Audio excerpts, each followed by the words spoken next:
The Apollo University, University of Leicester. 35 lakhs fees for 3-year BTech CSE UK.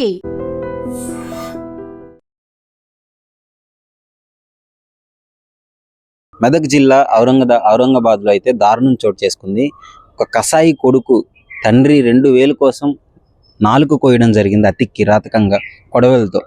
ఒకసారి అర్థం చేసుకోండి, ఈ సమాజం ఏమైపోతుందో ఎటు వెళ్తుందో అర్థం కావట్లేదు. అంటే వీళ్ళు కొడుకుల్ని పెంచట్లేదు, బిడ్డల్ని పెంచలేదు, ఒక మృత్యువుని పెంచుకున్నట్లు అయిపోతుంది పరిస్థితి. మనం జీడిమెట్లలో చూసాము, ఒక కన్న తల్లిని ప్రేమ కోసం చంపేయడం జరిగింది. అంతకుముందు పదవి కోసం కన్న తండ్రిని చంపడం జరిగింది. ఇప్పుడు మళ్ళీ వెలుగులోకి వచ్చిన ఘటన ఏంటంటే 2000 కోసం కన్న తండ్రిని నాలుక కోసాడు అతి కిరాతకంగా. అసలు ఏం జరిగిందని వివరాల్లోకి వెళ్తే, సంతోష్, నేను ఎందుకు ఈ మాట ఇంత హార్ష్గా మాట్లాడుతున్నానంటే వాడు చేసిన పని అలాంటిది. 2000 కోసం కన్న తండ్రి నాలుక కోస్తారు ఎవరైనా? సో అయితే 2000 రైతు భరోసా పడింది, రైతులకు రైతు భరోసా పడుతుంది కదా. సో దానికి 6000 అయితే పట్టడం జరిగింది.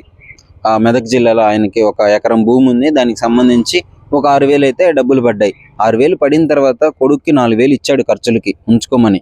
ఈ 2000 కూడా తన హాస్పిటల్ ఖర్చులకి, పాపం వయసు అయిపోయింది, వృద్ధాప్యుడు, హాస్పిటల్లో చిన్న చిన్న ఖర్చులు ఉంటాయి, తనకి ఏదో ఒకటి తినాలనిపించిన దానికి దాచిపెట్టుకున్నాడు ఒక 2000. ఆ 2000 నాకు ఇస్తావా ఇవ్వా అని గొడవ. తండ్రి చెప్పడం జరిగింది, ఈ 2000 నా హాస్పిటల్ ఖర్చుకి నేను వాడుకుంటున్నాను, నాకు హెల్త్ బాగాలేదు అని చెప్పినా కూడా వినకుండా ఆ 2000 నాకు ఇస్తావా లేదు అని చెప్పేసి వీళ్ళిద్దరి మధ్య ఒక ఘర్షణ అయితే మొదలైంది. ఆ ఘర్షణలో తండ్రి మీద కోపంతో ఇష్టం వచ్చినట్టు కొట్టేసి ఆ నాలిక కోయడం జరిగింది. అంటే ఆ గాడిదిలా ఉన్నాడు. ఆ ఫోటో మీకు క్లియర్గా చూపిస్తాను, చూడండి, స్క్రీన్ మీద ప్లే అవుతుంది. చూడటానికి అన్ని కాళ్ళు చేతులు బాగానే ఉన్నాయి, అమాయకంగా నిలబడి ఫోటో దిగడం జరిగింది. అంటే అతనికి అన్ని అవయవాలు బాగానే పనిచేస్తున్నాయి కదా. సో వృద్ధాప్యంలో ఉన్న తండ్రి మీద ఇప్పటికీ ఆధారపడడం ఎందుకు?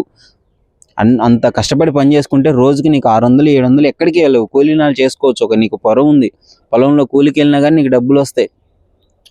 అలాంటిది 2000 కోసం ఇంత దారుణానికి ఒడిగడుతున్నారు. అంటే ఏం చేయాలో అర్థం కావట్లేదు. వాళ్ళు మృత్యువుని కంటికి రెప్పలా ఇన్ని సంవత్సరాలు కాచి పెంచుకున్న తండ్రుల మీదే దాడులు చేయడం చూస్తున్నాము. మొన్న ఒకసారి వీడియో గేమ్ ఇవ్వలేదని ఒక బాబు వాళ్ళ అమ్మని అతి కిరాతకంగా కత్తితో పొడిచి చంపాడు. అంటే ఇలాంటి ఘటనలు సమాజంలో ఎందుకు జరుగుతున్నాయి అంటే వీళ్ళకి ఆ ప్రాపర్ అవేర్నెస్ లేకనా, వాళ్ళ ప్రేమ లేకనా, అంటే ఎందుకు ఈ విధంగా చేస్తున్నారో అర్థం కావట్లేదు. పోనీ వాళ్ళ మీద ప్రేమ లేకపోయినా చట్టం అంటే భయమన్నా ఉండాలి కదా. నేను ఇలాంటి పనులు చేస్తే నాకు శిక్షలు పడతాయి అది ఇది అని చెప్పేసి అది కూడా ఆలోచించట్లేదు. అసలు ఇంత విచక్షణ రహితంగా ఎందుకు తయారవుతున్నారో కూడా అర్థం కావట్లేదు. రాను అంటే వాయు వరుసలు లేకుండా అయిపోతుంది. తల్లి లేదు, చెల్లి లేదు, పిల్ల లేదు, ఎలా పడితే అలా బిహేవ్ చేస్తున్నాడు ఈ సమాజంలో. అంటే చాలా సిగ్గుగా ఉంది ఇలాంటి సమాజంలో ఇలాంటి న్యూస్లు వచ్చినప్పుడు. అంటే ఏం చేయలేకపోతున్నామే, ఎందుకు ఇలా తయారవుతున్నారని ఏం చేయలేని పరిస్థితి. ఒకసారి మీరు ఆలోచించండి. ఈ అభిప్రాయం పైన, ఈ సంఘటన పైన మీరేమనుకుంటున్నారు కామెంట్ రూపంలో తెలియజేయండి.